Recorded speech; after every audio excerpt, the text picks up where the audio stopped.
Sonic Movie 3 is the best video game adaptation to date, and I mean that wholeheartedly. In this video, I'm going to give a brief overview of my first impressions of the movie. Now, before we get started, this video is full of spoilers, so if you haven't seen it yet, I urge you, please go and see it. Whether you're a fan or not, it doesn't matter, you will love this movie.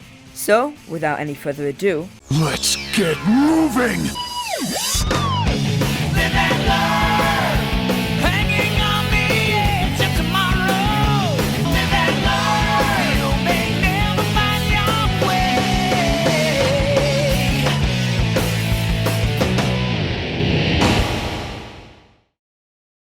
Sonic Movie 3 is heavily based on the game Sonic Adventure 2, but takes a ton of creative liberties from the source material. Overall, the plot of the movie is fun and engaging, but the best part of all is definitely Shadow the Hedgehog. The story between this hedgehog and his human friend is so heartwarming to see on the big screen, and I think this might be the best and most in-depth depiction we've ever seen in the Sonic series, as most media just shows her dying and not much else. We never really get to see that side of their relationship. The closest we got before the movie was in Dark Beginnings, but even then, that was just a couple of scenes. This movie, whilst not being totally Maria-centric, still has tons of great interactions between the two. I also think how they killed her off was very well done, as although Sonic fans would have loved nothing more than to see a young girl get shot, I'm not sure all the parents in the cinema would be all that happy. And I think they conveyed it really well with the lower age rating, as the intent to shoot her was still definitely there, something else just happened instead. Trust me, if that commander did not stop that guy, she would have just got shot. She wouldn't have exploded, she'd just get shot. On to the less important cast members, we have the Eggman, played by Jim Carrey. And while sometimes their jokes are a bit too much, especially when it's just after a heartfelt scene, they're mostly funny, and they are mad geniuses, so it fits their character. We also have the returning Fox and Echidna, Tails and Knuckles, who really just are charming all throughout. I always loved Knuckles, because he's really intelligent, just not in any fields everyone else is. He always has a perfect balance of humor and seriousness. And Tails especially is a massive step up from Sonic 2. There, we don't really get to see much of him, because he was overshadowed by Knuckles a bit too much. But in this movie, Knuckles and Tails coexist more naturally. But, of course, we cannot forget the main star of the movie franchise, Wade Whipple, who literally just gets his emerald snatched and then gives up. There's also Sonic as well.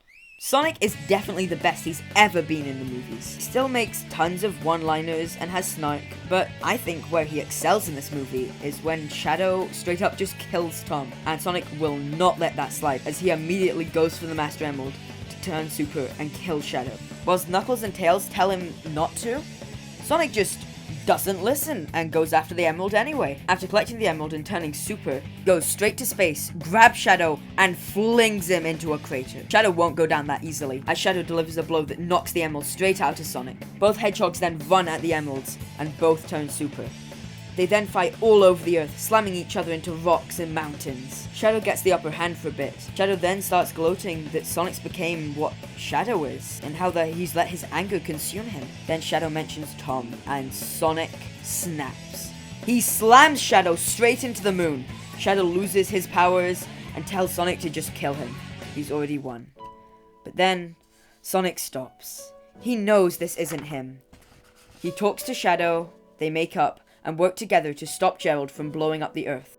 This movie was so epic, with all the excellent battle choreography and the high stakes. It also features a ton more musical references, like Eggman's theme from SA2 being his ringtone, the Eggman leitmotif from 06 and onward being used for when the Ark launches into space, and most importantly, Live and Learn. It was so thrilling to hear this play in the theatre. Even not in its entirety, the fan service as a whole was off the charts in this movie. Sonic says lots of lines from his games. Sonic, Tails, and Knuckles make the team formation when going down to fight Shadow. And also, most surprisingly, there was a Sonic Boom reference when Sonic and Knuckles were fighting over the team names. They even say the exact line from Sonic Boom, where Knuckles says, "Another victory for Team Sonic," and Sonic says, "How about just team?" And on the topic of fan service, the mid and post-credit scenes were insane. The post-credit scene I actually missed, but I know what happens. Basically, Shadow picks up his inhibitor ring, and it reveals he survived. Way more insane than that is the mid-credit scene. We see Sonic run into a dark forest, and see a shadowy figure approach behind him. It's revealed to be Metal Sonic. The robot shoots, but misses. Sonic gloats to Metal and tells him that he needs to try harder than that if he wants to take down the blue blur.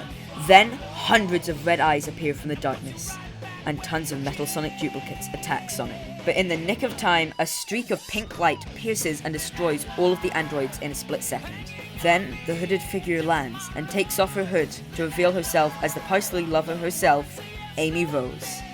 When I saw this in the theater, I was freaking out. I love both of these characters, and I'm glad to see that the movie writers are putting their own spin on them. Overall, this movie was thrilling, hilarious, and surprisingly serious at points. And I could not be more thankful that we got this instead of whatever they were cooking in 2019. But there's one detriment to this film that makes all of what I just said irrelevant, and it's that Shadow doesn't say damn.